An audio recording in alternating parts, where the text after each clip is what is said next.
రైతుల అభివృద్ధి కోసం భారత ప్రభుత్వం అనేక పథకాలను నిర్వహిస్తోంది. రైతులు తమ ఉత్పత్తులను పంట కోసిన వెంటనే శాస్త్రీయ నిల్వ నిర్మాణాలలో సురక్షితంగా నిల్వ చేయాలని మరియు మార్కెట్లో సరైన ధర వచ్చినప్పుడు మాత్రమే వాటిని విక్రయించాలని ప్రభుత్వం విశ్వసిస్తోంది.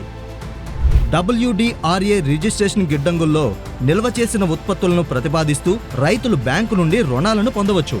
భారత ప్రభుత్వం డిజిటల్ గేట్వే ఈ కిసాన్ దిగుబడి నిధిని అభివృద్ధి చేసింది.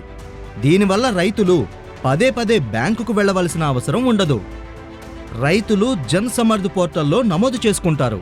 గేట్వే యొక్క నియమం ఏమిటంటే ఇంజన్ దరఖాస్తుదారుడి అర్హతను తనిఖీ చేస్తుంది మరియు వివిధ ఎంపికలను అందిస్తుంది. ఎంచుకున్న ఎంపిక ఆధారంగా సంబంధిత బ్యాంకు రుణ మొత్తాన్ని చెల్లిస్తుంది. ఈ డిజిటల్ గేట్వే ద్వారా వారు తమ పంటలను సరైన ధరకు అమ్ముకునే స్వేచ్ఛను పొందుతారు.